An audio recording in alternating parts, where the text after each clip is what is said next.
So now I'm going to hand it over to Shell, so you can take us through what Climate Central is all about, and then this really groundbreaking research that you guys just published about extreme heat and its impacts on the World Cup, which is starting in Mexico City on Thursday.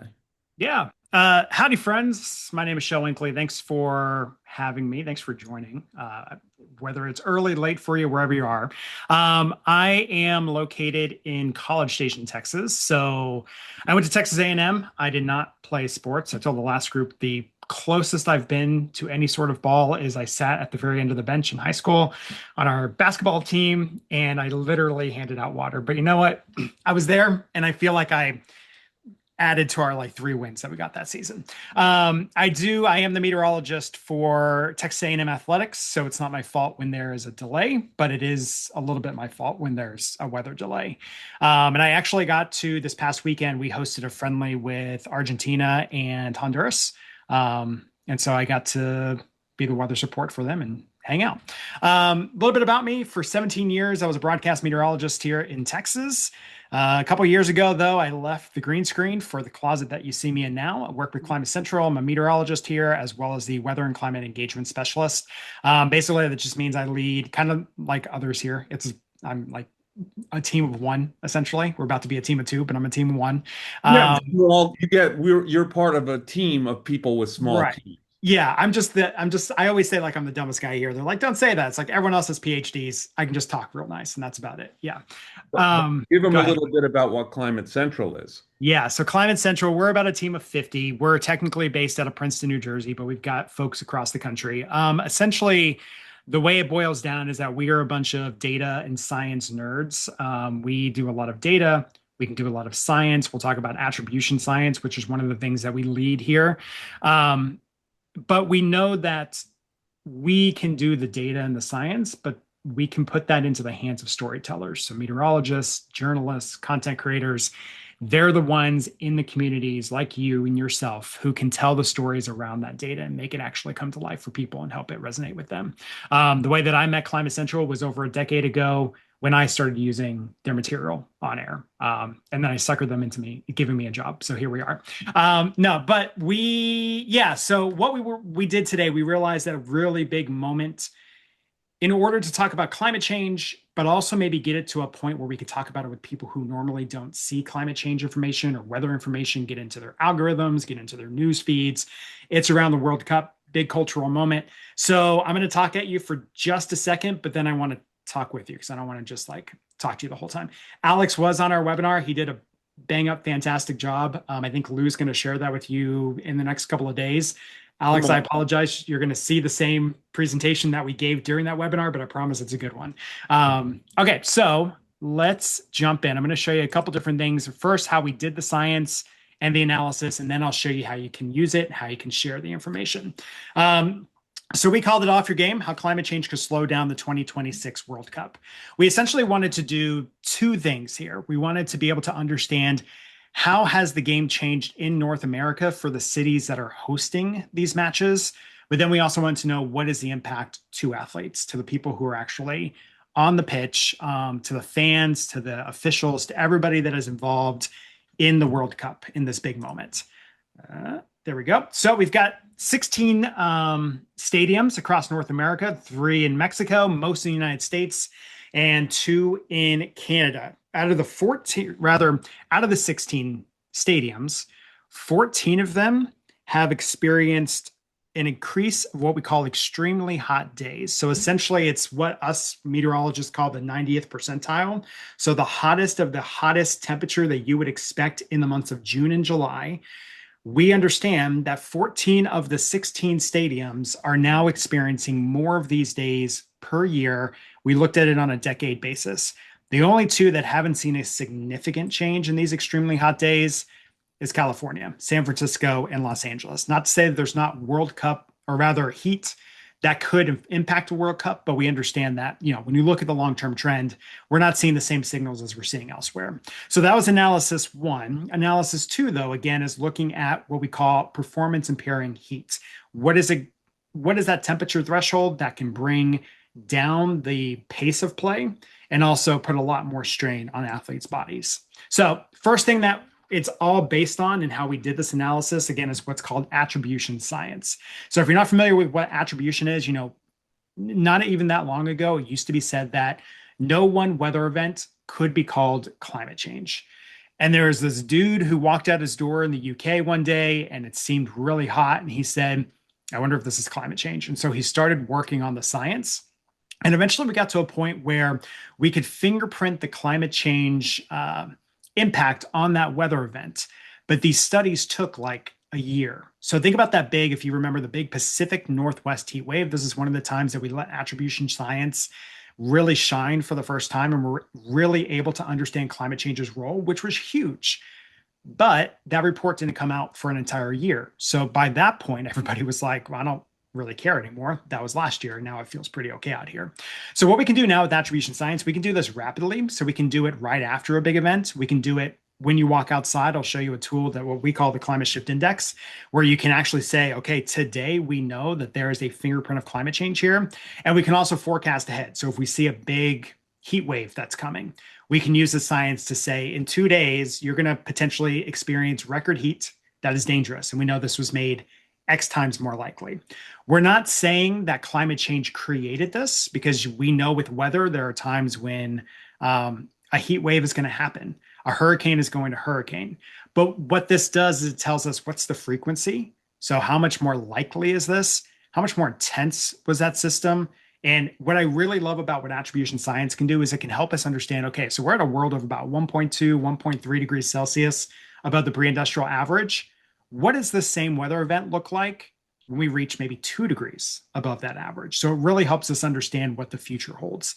The way we do it, we basically take on the left-hand side here, we take the Earth that we live in today. We run over 20 climate models and we put all the historical carbon emissions that we as humans have put into the atmosphere, and we run it with that data. And then we take out that human piece. So we take out those historical emissions and we run the models again. And what you get is a ratio, and that ratio is what helps us understand everything we're going to talk about here today. So let's start first with extreme heat in stadiums. Again, it's that 90th percentile, the hottest of the hottest. So we're comparing it in a world with and without climate change. The one thing that's really, I think, most jarring for me when it comes to the World Cup and the cities that we're looking at. I'm showing you New Jersey here. What you found in the 70s and the 1980s, those solid bars. So we expect about 2 to 3 of these days per decade, per year in the decade of the 70s, rather. Notice that there's no hatching. So that's just weather. That's what we expect it to be in the summertime in New York and New Jersey. When we get into the 1990s, though, we can pick out that fingerprint and understand, okay, we've seen an increase of these extremely hot days. And we know that we've added about, 3 to 4 of these per year, per decade on average because of climate change. And we can take that going forward. When you look at the cities of Miami, Mexico City, Guadalajara, and Houston, especially when it comes to Mexico City, they're high up in the altitude. And you look at Miami, all of the days that are above this threshold have essentially been added by climate change. And so within this analysis, we're able to understand that 49% of all extremely hot June and July days since 1970, when we first hosted the World Cup in North America, can be linked back to the burning of coal, oil, and methane gas, these heat trapping emissions. And basically, we understand for repeat host cities that now these extreme heat is basically tripled. So that's about 10. Most of those cities hosting in 1994. And then the other piece here, of 12 stadiums, at least 1 in 3 extremely hot days wouldn't have occurred without climate change. Does it mean that every match that we experience in this World Cup is going to be extremely hot? No. But we know that the odds are higher now because of climate change. And again, these are the 4 main cities that really stood out to us.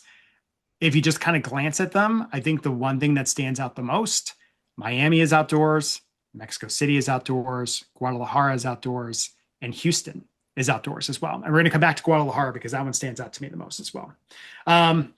Okay, so then we wanted to take that information, right? So that was the first thing we came out with, kind of get people thinking about the World Cup. And so now what we wanted to do is say, okay, so what does this really mean for the game? And so there's some great research out there that really studied the 2014 World Cup. And what it found is that there were declines in key metrics. So basically, speed of play, sharpness of play, things like that.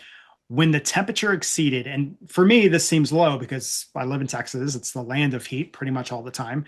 But when you think about it and you think about how much strain is already being put on athletes' bodies when they're playing these long matches, 82.4 degrees is essentially that magic temperature where if we reach that or if we cross that, that we know that performance begins to slip, that the weather now is becoming as much of an opponent as the opposite team is as well.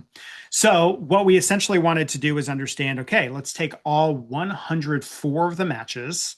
And what we're going to do is we're going to look at the historical odds. We're going to do the same thing here. We're going to say on this day in this city, how likely is it that we're going to cross that 82.4-degree threshold? And then we can use attribution science to say, okay, here's your percentage, but we understand that this much of it, of that percentage, of that chance, was added because of climate change. So what we found is that 97 of the 104 scheduled matches are likely to experience performance impairing heat that is due to climate change. On average, about 8 percentage points were added across the board. So it boosted the odds when you look at all of the matches. But you got to remember, and I'll show you the tool here in a bit where you can dig into all the data. When you look at like a Seattle, that's pretty low. So that's that weighted difference between what we experience in Miami versus what we experience in LA or Seattle. 49 matches, so almost half of the matches have at least a 50% likelihood of experiencing performance impairing heat. And I brought up Guadalajara. When you look at all the matches, we know that the match on June 26th for Uruguay versus Spain, the performance impairing heat potential, so crossing that 82.4-degree threshold, is as high as 70%. That's 37 percentage points higher because of climate change, because of that heat trapping pollution that we've put into the atmosphere.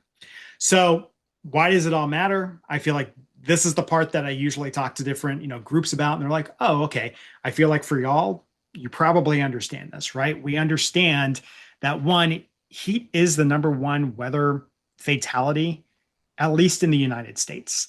People don't think about heat the same way they think about hurricanes, the same way they think about extreme rainfall, because it's constant, it's slow to build in. A lot of times it can really come at us early. That's one of the things we're finding with climate change is that these heat waves begin sooner. And what we also understand about heat is that the heat waves are lasting longer. They're getting more intense, but they're also becoming more frequent, which means that if you get a big heat wave, which you kind of expect in the summertime, maybe it breaks down for a few days and then it comes right back. So it's the compounding heat issues as well. That's really a big problem here. And that's also part of the World Cup because we know that it's not just one match. As you win, you keep playing and you can really see that heat build up as you continue on through the tournament. So that's kind of the spiel. I'll show you how you can dig in through all this, but that QR code right there, that's going to get you signed up if you're interested. Every single Wednesday, we come out with a new release at 10 o'clock Eastern time. And so that could be something among all kinds of different things. So we could be talking about trends in cities like we talked about with the World Cup stadiums.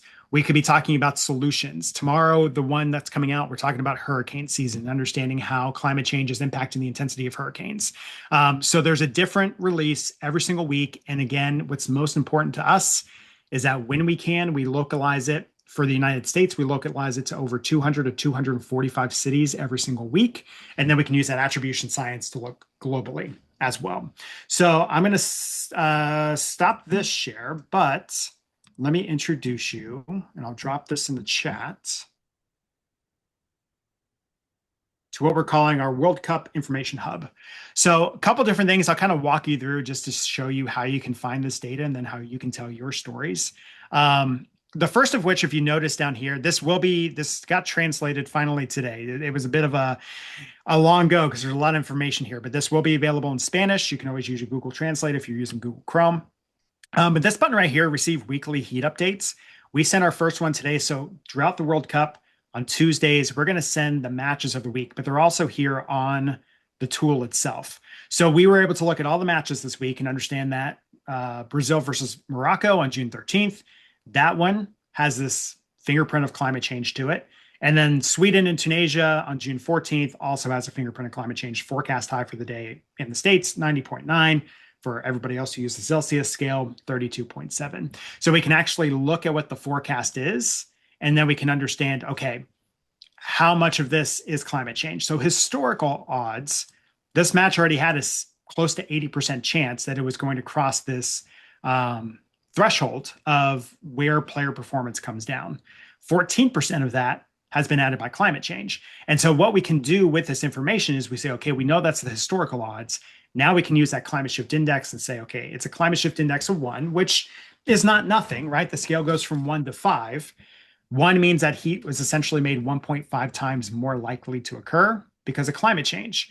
When you get to a 2, that's a strong fingerprint of climate change. When you get to a 4, it means that temperature probably would have been rare to occur without climate change. And when you get to a 5, it's not saying it's impossible, but it's saying it's pretty close to being nearly impossible to occur in whatever location you're looking at whatever time of the year, without climate change. So essentially, we wouldn't have experienced it if it wasn't for the added heat that we've added to the atmosphere. Okay, so that's the matches of the week.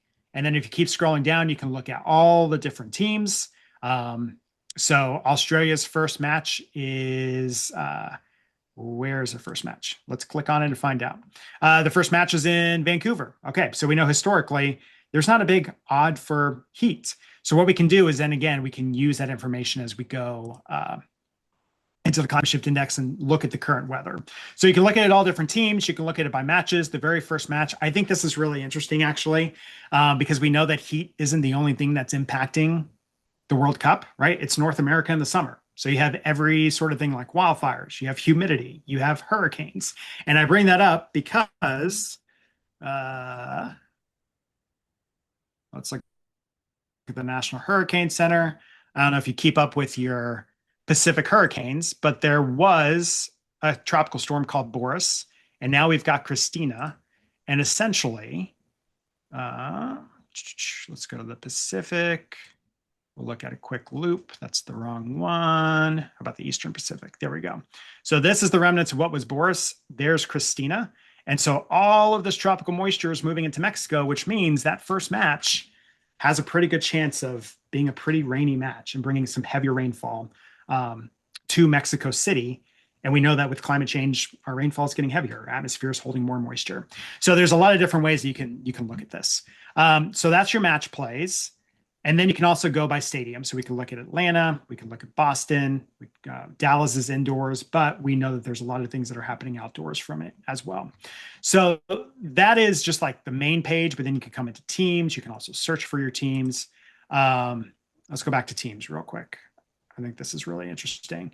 So you can actually look like, what does the path to a trophy look like, right? So if they win the whole way, you can see in those darker reds are where we're going to experience a higher likelihood of performance impairing heat. So you can kind of look to see what does the road to victory look like.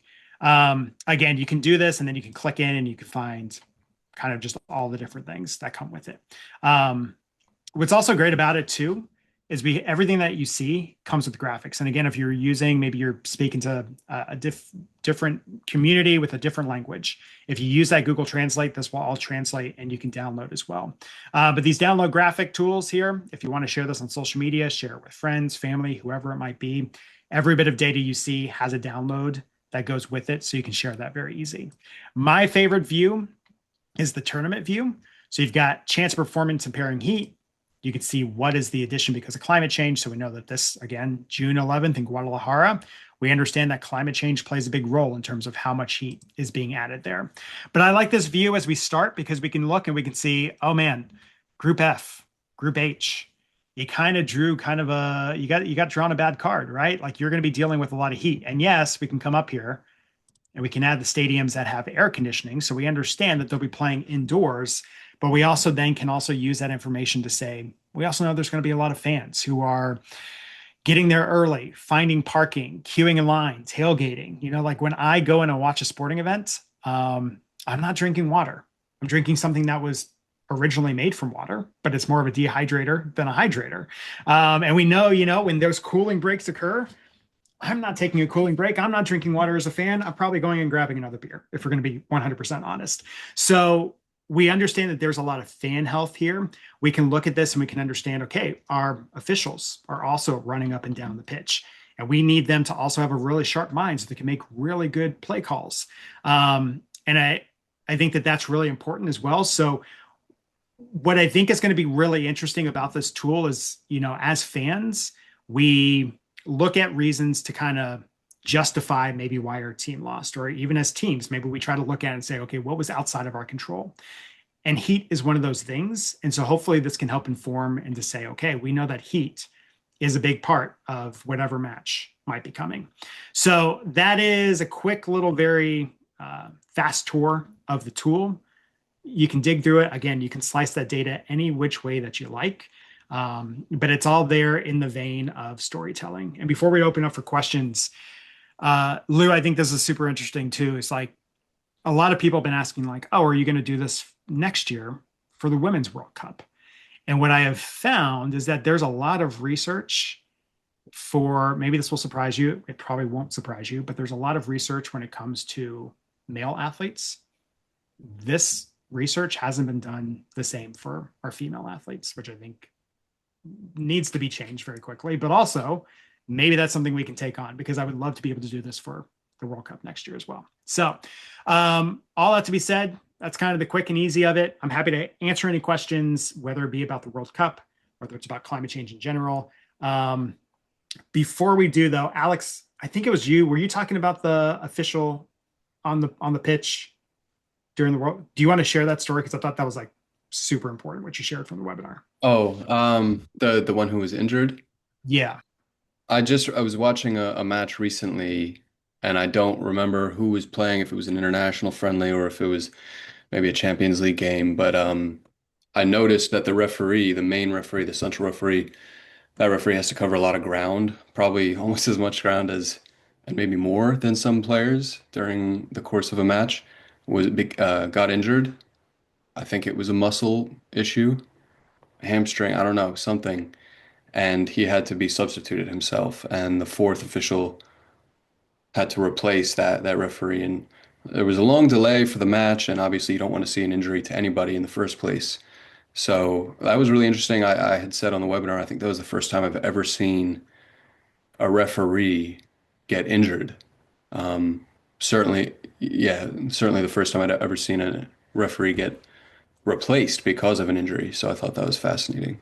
And we were speaking about like the importance not just of the player's performance, but of the referee's importance, which you touched on, Shell. That's another important piece. Yeah, I would say, switching sports a little bit back to American football. Again, just working as closely as I do with Texas A&M. I have been watching A&M athletics since 2003, and it's hot, right? August, September games are hot, and we usually play teams that are from northern schools. Um, but I would say, talking with trainers, like we understand, like our early season games, we've seen more heat cramps and players that are just getting sick or having to like be taken off the field because of the heat that we're experiencing here. Part of that's humidity too. But it really is changing how we play our games. And we're not necessarily, at least when it comes to American football, we're not changing our times because they're very set because of TV schedules. And I got to tell you, I'm sure it's not unique, but those 11 a.m. kickoffs here in College Station, Texas, under the bright August sun, they're not fun. They're not fun to go to be a player. I don't think they're not fun to be a spectator either. I mean, the FIFA gave the 2022 World Cup to Qatar and they had to play it in November and December. And then 2034 is going to be in Saudi Arabia. Same thing. And, you know, so anyway, uh, I want to let's hear from you guys. You can either use if the little raise your hand icon, or you can literally raise your hand for questions for Shell. I want to thank you, Shell, for doing this talk twice, and also for the important work you guys are doing on this. And I think I see Patches with her hand up. So, Patches, you're up. That's such a fascinating study, and the way that you've presented it is really makes it digestible for a layperson. So I appreciate that. And I'm wondering, have you provided this to Fox Sports? We have done a lot of work. So again, being an engagement guy here, we've done a lot of work to reach out to different people who historically haven't interacted with us before. Fox, ESPN, Telemundo, So even it's Fox and Telemundo that are broadcasting, right? right, correct. Yeah. And I think, honestly, we'll see. Like I've been telling people like my ultimate, because a lot of people said like, what's a measure of success for this? Personally, my ultimate win would be as the match is about to be played and you see the beauty shots going over the stadium and the like announcers and the commentators are just kind of like filling time. If somebody brings up something or during one of these cooling breaks, if somebody brings up something about the heat and they also Yes. use this information to just drop in climate change, because part of this too, that's really, I think, interesting is like when you sit down to watch the World Cup, you're probably doing it a little bit to get away from the world and get away from life and enjoy it for a second. So we don't need to like hit people over the head with it, but these little moments where you can just kind of drop it into conversations, let it percolate in the back of their head. I think those are the more impactful moments that build over time and helps to answer the question. That's what we're trying to do here. We're trying to help answer the question of, yeah, but why? Like, why is it weirdly hot? Or why is this day so extremely hot? It's not the whole answer, but we know it's a big part of the answer. Yeah. Right. I mean, I kept checking sporadically during the first week of the French Open. People were dropping literally like flies. And it had a huge impact on this year's tournament. And heat was discussed a lot. I didn't really come across any strong climate connection about the heat at the French Open. I would, I would give you a second example that I was like, oh, it was right there, like you were there, which was the Kentucky Derby last year. If you remember, there was major flooding, and we could link that to climate change across Tennessee, Kentucky, that whole area. And so, right before the race began, NBC did this really long piece about the weather and all the flooding and all the impacts and how they like still were able to train. And again, it was one of those moments you could just like add that nugget in, and it just didn't quite happen. So I hope we can change that. Everybody's busy, and so I appreciate very much that you have this information passed on to Fox and Telemundo, because if they had to connect the dots themselves and come up with science, so the fact that you've handed it to them really on a platter at least increases the chance that it'll come up. Right. So And I excellent think work on that. maybe the last piece on this was to say that it's easy to look at an organization and just kind of blanket blame, right? So like you might have a commentator or a pundit that does want to bring it up, but maybe it's been taken out by a producer or it's been taken out by there's a lot of different things there, but still there's so many ways to tell the story. So hopefully we can do that. But thank you. Appreciate that, Patches. Let's see. We have Kelsey with her hand raised. You're up. Sure, perfect. First, thank you, Shell. This has been awesome, super insightful. I guess my question sort of goes off of Patches. Not that I myself have a crazy social media following, but the nice thing about being in an environmental grad program is that I'm surrounded constantly by a lot of other people who care about the environment. So when it comes to sharing this information, what do you think if I'm trying to pass on information about this organization to a group? What do you think are, I guess, the most crucial things I should say or places that I should tell people to look if they're interested in the World Cup, if they're interested in climate? Couple crucial pieces of information that I should get across. That is a really great question. I think my first question back to you would be like, are you friendly with them? Like, is this like you're just sending them information? Or are you sitting there talking to them I guess about this information? some of both. Like I could drop it in a big WhatsApp, but I could also tell people more personally. We could go with the personal route. Great. Okay. So first of all, I would say like, you don't think you have a big presence, but like everybody has a community in one way, shape, or form. So like, whether you think about it or not, like you are what we call a trusted messenger. Like you have people who take what you say and like believe it, essentially, right? Um, so I would say my most impactful moments, let me back up for 1 second. There's a lot of great research. I think I brought this up at the last group, but is anybody familiar with the Yale program on climate change communication? Yeah. Okay. So when you look at that American Minds, every single year they ask the same questions. And the one of the ones that sticks out the most to me is to say like 60 something percent of Americans want to talk about climate change, but they think that only like 40%. Basically, the idea is like you believe in climate change and you're worried about the climate, but you don't think that anybody actually wants to talk about it. So I think you would be super surprised when you bring it up if you're hesitant about it, how many people will engage you to talk about it with you. Okay, that was a long way to get to the point of there's been so many times that I've been sitting in a bar, I've been sitting in many different places, and somebody asks what I do, and we start talking about climate change, and then I literally just like pull out my phone and like show them a couple things. So I think what I would say if you really want to talk about this is like spend a little bit of time just digging through the tool, find the match or the team or the stadium that is most interesting to you, and then just do that whole thing where it's like, hey, check this out, and then like let the conversation roll from there. And maybe the other piece of that too is like it's a little bit hard to understand percentages, right? Someone says there's a 30% chance for rain for where you live. Some people understand it, some people don't. So I think really help them in a conversational way, like you're sitting there talking to them at a coffee shop. I think that is the most impactful way that we can talk about climate change together. So I would come at it as like I'm curious. I want to really show you this like really interesting thing that I just found way. And that resonates, I think, very well with folks. Great, thank you. Laura, you're up next while you're doing your chores.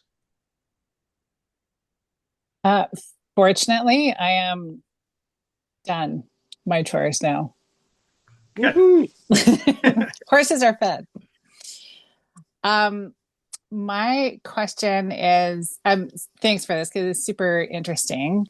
And I was curious as to whether there are other sports that you are looking at doing this with. I obviously ride horses, and so whenever we look at heat intolerance or impact of heat, we're thinking, to be honest, we always think about our horses first before thinking about ourselves. So we're looking at two athletes. And so we often look at how it impacts our horses and the air that they breathe and that sort of thing too. So just curious as to whether there's other sports or sporting events like you're doing the World Cup, if there's other sporting events that you're looking at doing this with. We've done a few, and maybe for Gary especially. So one thing that we've done with the NFL is just looked at warming during football season to help people understand, like what it feels like more so. So that is one thing that I'm hoping that we can do more for, like maybe something like this, because we know that that's a big reach.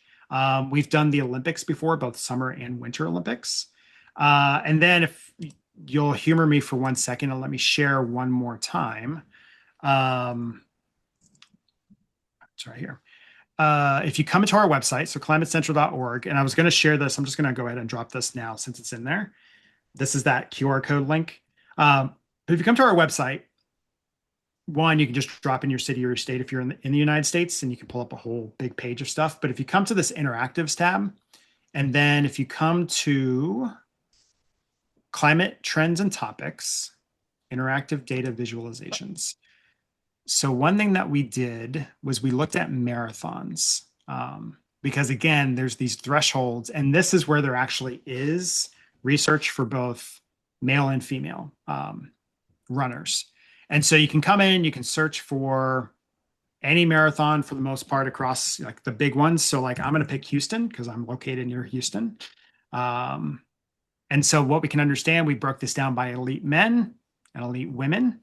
And then we also did recreational for both. I think I'm way below recreational at that, but it basically shows you like what are the odds now, 10 years from now, 20 years from now, that there will be optimal running temperatures for these marathons. So essentially, like, are we still going to be able to run our favorite races at the same time of the year in these cities that we historically have? So we did it with marathons. I think we're hoping to use the science to break into like a bunch of different sports as well. I think equestrian would be super interesting because, yeah, there is that horse. Really, what we need one of two things. We need a report that has really looked at this already that we can build off of, or we need really good data. And the good thing about that side of things is like we have a lot of really good data. So it's really helpful if someone's already looked at that sort of study. But if not, it might be something that we can spin up as well. Okay. Because, yeah, that'd be a question that I would be interested in, is to how do you find that data and what do you need to get that data? Right.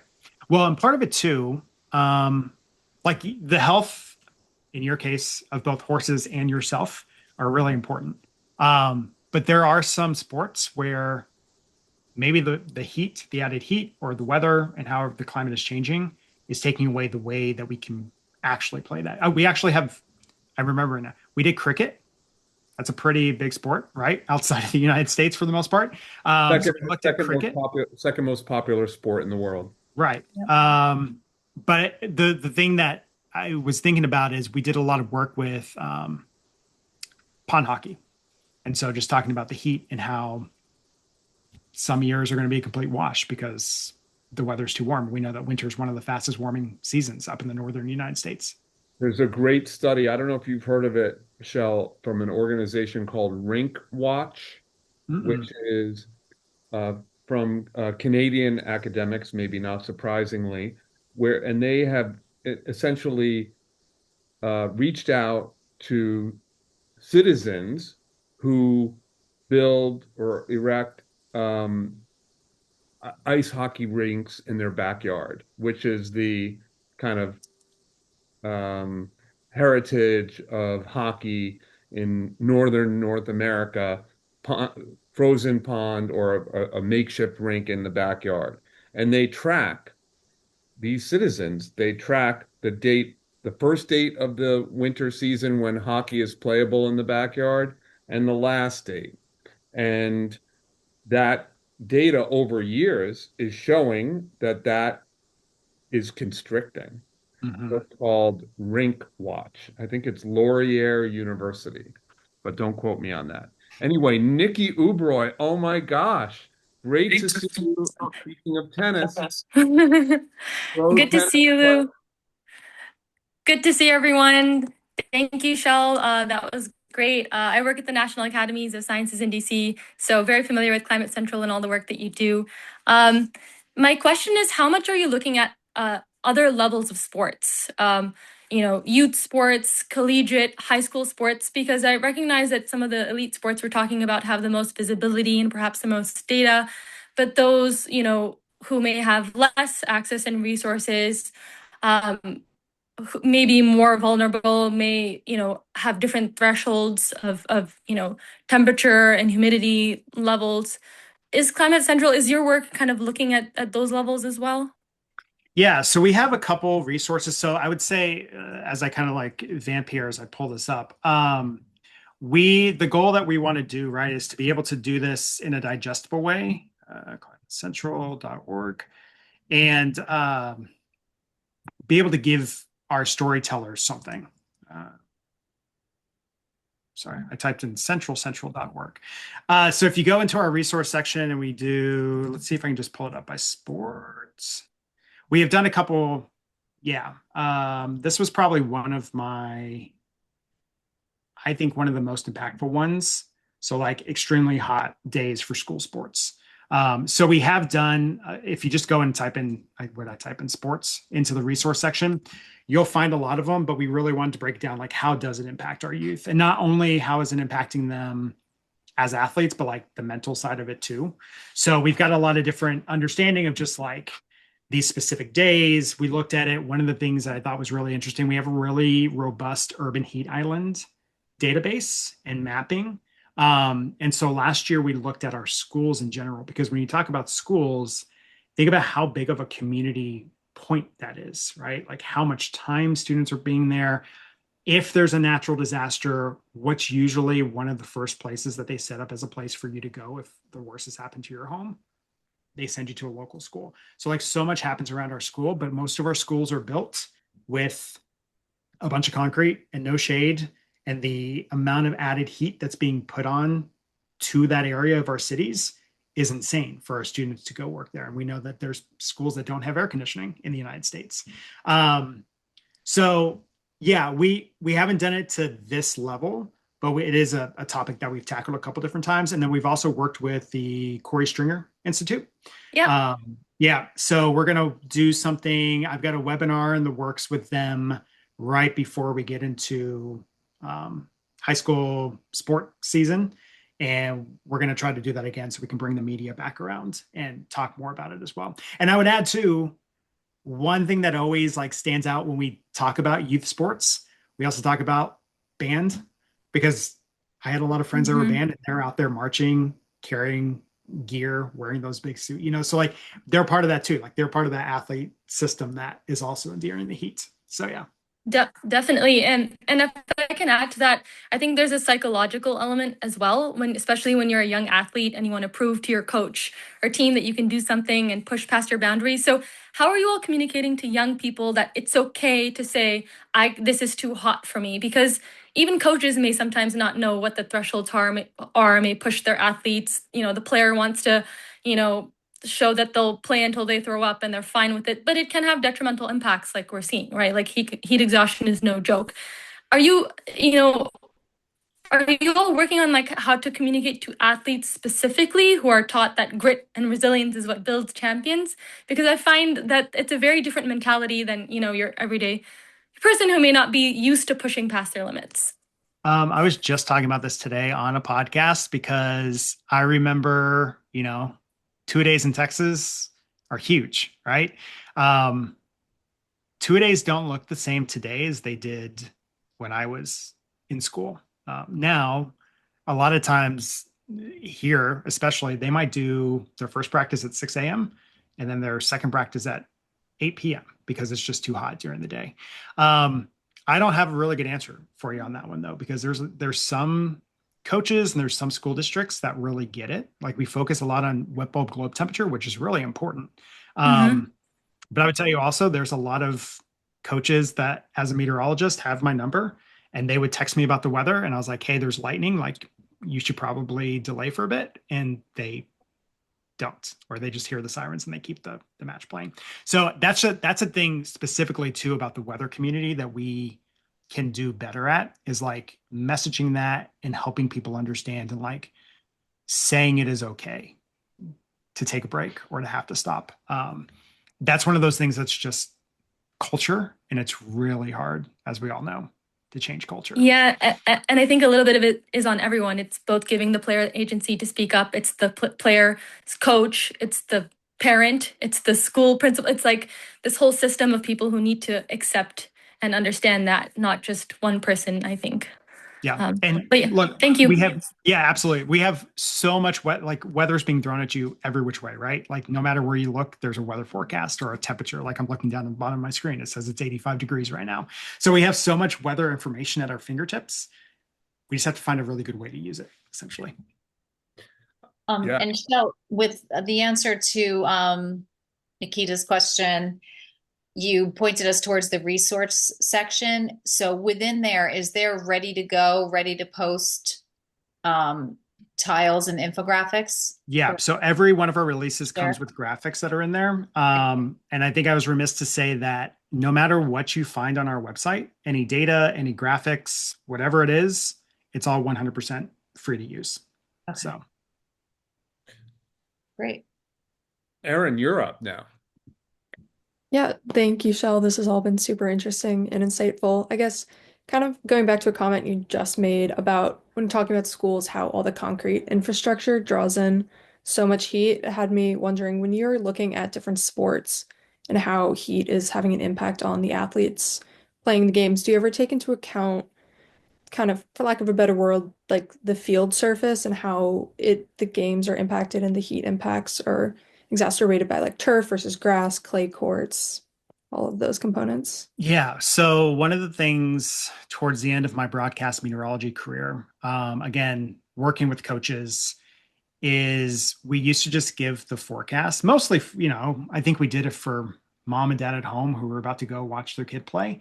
I'd say like, hey, this time it's going to be this temperature, and at this time it's going to be this temperature. But that wasn't indicative of what our athletes were dealing with because, yeah, we know that turf is exponentially hotter. So we actually started giving both. We started giving the temperature that we expected to be in the stands and the temperature that we expected to be on the field. Hopefully that was impactful a little bit to help people understand, like, yeah, it's so much hotter. Again, to go back to Texas A&M, I've got a sensor for what it feels like for people up on the third deck, and I've got a sensor for what it feels like on the field. And some of those September like games when that field temperature climbs to like 120, because you've also got all the bodies of heat that are also in the stadium, like it's baffling. The match this weekend that I was doing for soccer, I think right before the match, thankfully we had a little bit of rain move by, but right before the match, the heat index peaked at like 114. And that's measured in the shade, right? So yeah, we try to do a little bit of that education and helping people understand how much hotter it is on different surfaces. I want to just cut in with a question based on what you just said. I was thinking just before you said heat index, I was like, is there a way like to measure, heat? Because you're talking about temperatures at 82.4 degrees Fahrenheit, but isn't the heat index the thing that we should be measuring, or at least in addition to the temperature? And Yeah. what is heat index exactly? So one thing I think a lot of meteorologists wish that we never brought into the world was heat index. Because like if you want to like hashtag start a Met fight, like this is how. Heat index, two things. The way that we take temperature. So like when your phone says it's like mine is saying right now, 85, it's dark outside for me, but like typically that's in the shade, in a grassy surface, based off a man who is a certain height and a certain weight. Like that's like the average size essentially.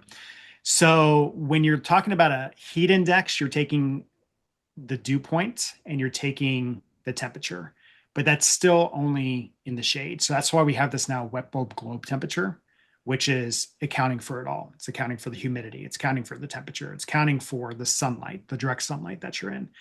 Just we don't really understand the basics, so it's really hard to understand wet bulb globe temperature. Wait, say that again. What that's called? Wet bulb globe temperature. Wet bulb globe temperature. WBGT for short. So it's supposed to help, right? It's supposed to help us understand that, yes, it feels like 114 in the shade. Put yourself in the sun, maybe on a hard surface, and now it's actually going to feel like 124 instead on your body. So all those factors come into play, right? So we didn't look at humidity on this one because we had such good data for science, but we know that humidity is also part of it as well. And I would say, again, if you'll humor me for just a second, one of the things that we're doing with this attribution science, so like essentially like we can keep building off it, right? So we did this all on air temperature. So let's see if the data every day around like 7 p.m. Central Time, this updates. So what you're looking at here, this is that climate shift index. So this is where we can see where temperatures are made more likely.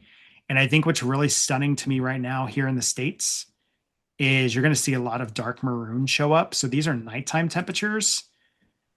The amount of warmth, like unusual warmth that's happening in the United States right now during the nighttime hours is pretty mind-boggling. Like we're talking like 15, 25 degrees above average. Yeah. And we know that a lot of these dark, really dark colors, this is 5 times more likely. So it would have been almost impossible without climate change. Two things here, and I'll get to the point, is when you look at the summertime, overnight temperatures are warming twice as fast as daytime temperatures during the summer.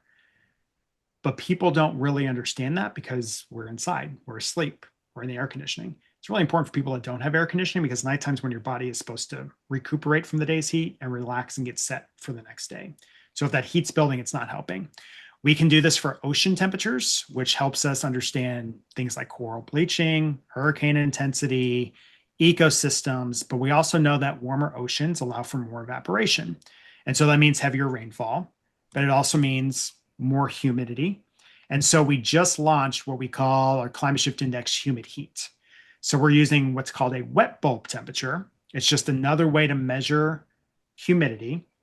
And so everywhere you see this pink color, I'm right about here, that tells us that this kind of dangerous humid heat, when we cross this threshold of a wet bulb temperature of 77 degrees Fahrenheit, wouldn't have occurred if it wasn't for climate change. So we can say, okay, we know that humidity is a big health impact. How much more likely was this because of climate change? This is where I think the science can be really helpful, because now you're not just saying like, oh, it's hot outside, that sucks. You're saying like, oh, it's hot and it's humid outside, and this is how it can directly impact you as an athlete, as a construction worker, as a first responder. Like we can link how climate change is impacting our health and tell those stories using this data as well. That said, human heat's really hard to understand. So we have a lot of work in terms of educating both journalists, storytellers, and the public about how we can put it all together. Alex. That map you just showed, Shell, was like so striking. And while you were talking about air conditioning and overnight temperatures, I thought about the World Cup and this whole World Cup tool. And that's another part of it, the overnight, right? Like players will go and play in heat, and then a equally as important part of their preparation is the recovery for their performance. Um, and probably, I'm assuming that every nation coming to the United States, Mexico, and Canada are staying in accommodations where they have air conditioning and stuff, but that is expensive.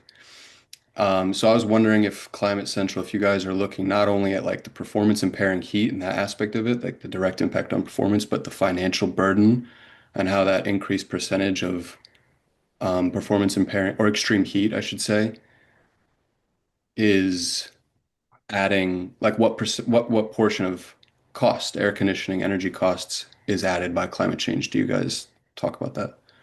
We haven't. I wish I could remember where I found it so I could share it quickly, but I just saw reports.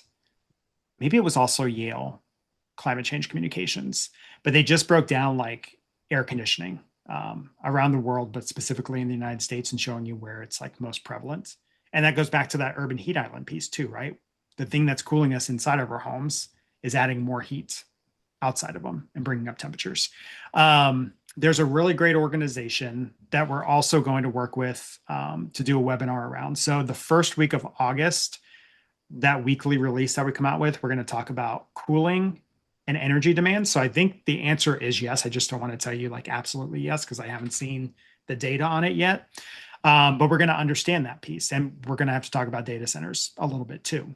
But the great organization that we're going to partner with to do a webinar around is called powerlines.org is their website. So I think that is also officially their name. What they do is they come out every quarter, and they're looking at how much are utility companies asking the public utility commissions for rate increases. And if you go to their website and you look at their Q1, like the amount that they're asking to raise electricity costs across the United States right now, maybe it's jaw dropping, maybe it's not if you've been keeping up with the news, like it's a lot. And the other piece of that too that I'll say is I got to go, when we talk about trusted messengers, I forget who we were talking with about this. Maybe Kelsey, it was you, but everybody has a community. And I think one of the biggest trusted messengers that we're missing activating is doctors. Like I tell doctors all the time, like I go in at my worst. You tell me to put something in my face and I do it in hopes that I'm going to feel better. Right. So like I inherently trust you when I walk in the door. So I got to go to this conference, And one of the speakers, basically for the state of New York, looks at air conditioning and heat safety for residents of New York City. And I thought it was really jarring when he said, we can pass out an ultimate amount of free fans and free air conditioners. It doesn't mean people are going to use them because people can't afford to use their air conditioner, even if we give them a free one. There's a lot of families, and we know how climate change impacts different communities, especially communities of color and like lower income families. That sometimes comes down to, do you run the air conditioner or do you put food on the table and keep a roof over your head? And I think that's a really important part of talking about climate change, is also talking about the cost that comes along with climate change, from energy to infrastructure to home ownership and insurance.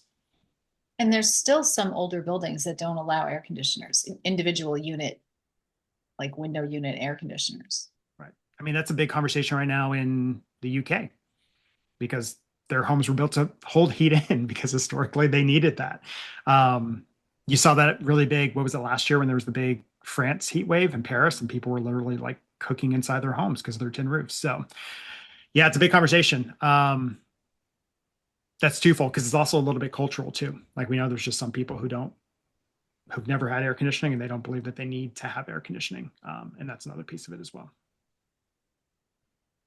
Yeah, I just thought that attribution science, I feel like I've never seen it applied to. I've seen price tags on weather extreme weather events that, and then and I hear like a percentage or like a number that this was made, this much more likely by climate change. But um, I I just feel like it would also be impactful to see every year the United States has X number of dollars in damages from extreme weather events. How much of that was added by climate change? So we can do a way that Climate Central doesn't, but there's a lot of great organizations that do. World Weather Attribution does a lot of great attribution work. They're based out of the Grantham Institute. Um, the other thing that we can do with attribution that, again, we don't as Climate Central do it, but we can actually trace back the emissions to the individual companies, like the individual energy and oil companies. So we can say like, yes, we know these emissions ultimately came from this location. Um, that is really interesting, and I'm legit gonna bring this up, Alex, to see if it's something that we can apply with our methodology, because I think that is a very interesting. And Laura, I'm going to also ask about the equestrian thing to see if we can do that. I will say one of the things that we're going to do, I think it comes out next month potentially. We used attribution science, so we had to break it up by FEMA region because of HIPAA laws. But we're able to say we're basically going to be able to attribute how many emergency room visits were added because of extreme heat and climate change. So we'll be able to say like there were this many, there would have only been this many if it wasn't for climate change as well. Any other questions? Because we're coming up on uh, we're a couple minutes over time. Any other questions from you all? Great questions, by the way. This has been great. Yeah. I have one, Sure. and this goes back to, trying to get climate messaging on, in our case, the world we're talking about, sports casts or sports broadcasts. And the thing is, there's never been a lot of it. Um, but there has been some, and there were more of them in the 20 teens and then in the 2020s. But now we've experienced green hushing, and I want, and, um, and that has been kind of concurrent uh, with Trumpism and Trump in power. And and how have you experienced it at Climate Central, and how do you work to overcome that?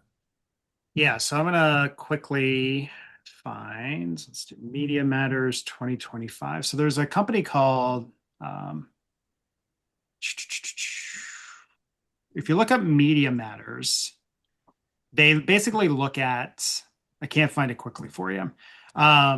but they look at the total minutes of climate coverage across the networks. So we're talking about the big four: Fox, CBS, ABC, NBC. And again, I'm going to speak broadly here because we do work with a lot of journalists and meteorologists, both at the national level and at the local level. And this doesn't look at local TV stations. And it doesn't mean that there's not people in these organizations trying to do really good work. But what we've seen over the past 3 years is the amount of minutes that climate change is talked about on national TV. It's decreasing. Yeah. Thanks, Lou. So like you're going to see a pretty big drop. There's a couple different reasons there. One, there's so many. NPR just cut their climate desk. LA Times got rid of it. Yeah. People are downsizing on it. Part of that is just, it's really where we are with media right now. It's really hard because there's a lot being asked for journalists and they're not getting paid well. And people just aren't bringing in as much money. It's all about money, unfortunately, when it comes to media. I think the biggest struggle for me is not that we're having to work a little bit harder to get people to bring climate change into their story. It's that we're losing a lot of our great storytellers because they're leaving the industry, they're leaving traditional media, and they're going to do independent journalism or digital journalism, or they're just flat out getting out of journalism altogether and going and doing something else. So we're losing a lot of our storytellers, or we're losing a way to like reach a lot of our storytellers at once to help share information like the World Cup and then say like, go tell stories. So that is the next piece, I think, for me specifically, is how do we still support them? How do we reach them? I'm happy to talk to everybody one-on-one, but I've only got so many hours in a day. So how do I reach a lot of people all at once to do this education piece to help them get these resources? But then also like, how do we get good information back literally into the hands of people, right? Because your algorithm's going to feed you what you have looked for historically. How do we get that information into algorithms so that everybody sees it and not just the people who want to see it, essentially? Hope that answered your question. That's my biggest struggle right now. And that's what, that's why through Eco Athletes, I always knew this was the case, but now I'm having done this work for 6 years and working with you all and the rest of the champions and seeing the impacts athletes have had on all manner of social issues, but environment and climate.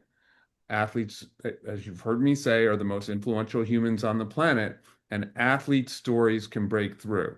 And some of you have seen this clip. It's 40 seconds, but I'm going to share it because just to show the possibilities. And this is, we had in Paris 24, we had 17 Olympians. In 26, Cortina Milan, we only had one for a variety of reasons. Separate sidebar conversation. And that one is a hockey player, ice hockey player, Jackie Pieri, who is dual US Italian citizen. Italy, not known as an ice hockey country, right, Laura? As I draft you as the resident Canadian here. But because they hosted the Olympics, they got a team both in the men's and the women's tournament. The women had never, ever won a game in Olympic ice hockey. They won two this year, and they got to the quarterfinals where they played the US, which meant that, well, on Peacock, every event at the Olympics was broadcast, but this got on Peacock and on NBC, which meant this is the quarterfinal game, which meant 3.6 something million people watched it in the US. And so here is 40 seconds that from that broadcast. Hopefully this works. Hold on. Can you see that, guys? Yep. All right. Ready? Here we go. Now you're looking at Jacqueline Pieri. She may be representing Italy in her Olympic debut, but she grew up in Montclair, New Jersey, and played at Brown University. And get this, Pieri has a master's degree in energy engineering and completed a thesis on arena refrigeration, specifically ice rinks, guys. And she represents an organization called Eco Athletes. She's worked to figure out how to cool the ice in a hockey rink by using less energy. This is an athlete who does not own a car. She bikes about 45 minutes to and from practice. It's a very interesting goal of raising awareness for global warming while also playing the game she loves, guys. Now she is an Olympian representing Italy, the Jersey native here at Milan. Shell, have you seen that before? That's so cool. Lou has told me about it, but I haven't actually seen the clip. So Because when you were talking about what would success look like, I thought of that clip. that's it. And it's just, again, it was what? 20, 30 seconds? And this is during the era of green hushing that I brought up. This is NBC, big media company. Okay, they're not they're owned by Comcast, which is like not in the uber right, but whatever. The Earth did not jump off its axis when this broadcast happened. They mentioned global warming. This can be done. So I just wanted to show you guys that. My last thing I'll say is two things. One, I always say, like, when I get asked about inevitably every single interview I ever did, it's always like, what can be done, right? Like, what's the solution? What do we do? As one human, can I do something? Conversation and communication is always the first thing I say. Like, communication is a solution to climate change. So everything that we're doing today and then everything you do after today is 100% a solution to climate change. The other part of that too is, like, we kind of got a little heavy for a second. I think we've kind of rebounded every now and again here in this conversation. It doesn't always have to be super heavy. Like, if you go look at my social media, I do some dumb things every now and again for the sake of climate communication. You can also have a little bit of fun with it, and that resonates with people as well. So awesome. And yes,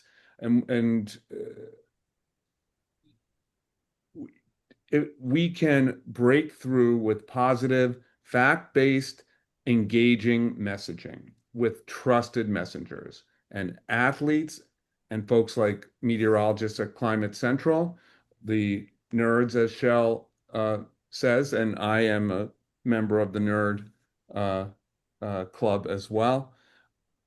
We can do this. So, Shell, thank you so much for bringing it to the world's attention and bringing this to our attention. I'm going to be looking at the Climate Central World Cup portal.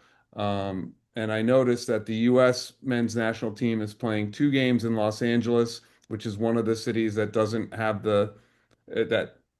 where the temperatures haven't risen as much as the other 14, and then 1 in Seattle. So somehow they got a pretty good draw weather-wise. right, but remember, that's historical. So That's look historical. at yes, how did that happen? But also remember, you can use that same science to understand, like, what's the temperature today, and is there a fingerprint of climate change? And in this first week, especially those nighttime temperatures, like, it's impacting California too. So Yeah. just because it's historically not there or high doesn't mean it's not going to happen still.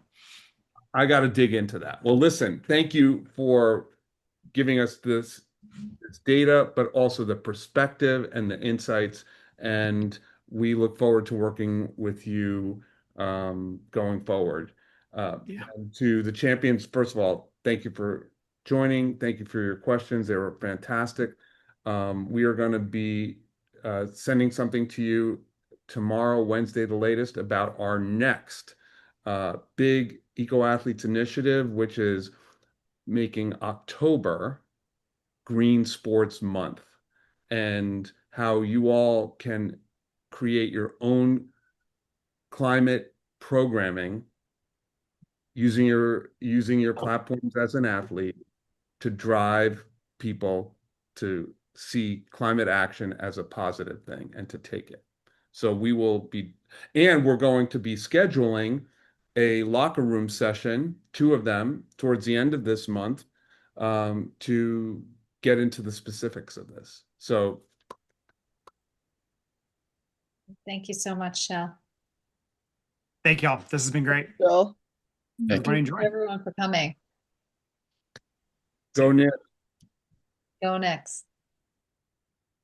Go Knicks. Thank you, Shell.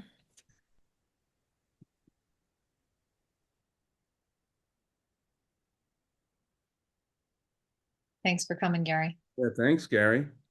And hi to Nevea and oh shoot. Can't remember. Genesis. I wonder if he's Maybe he stepped away. anyway. That was great. Hold on one second. More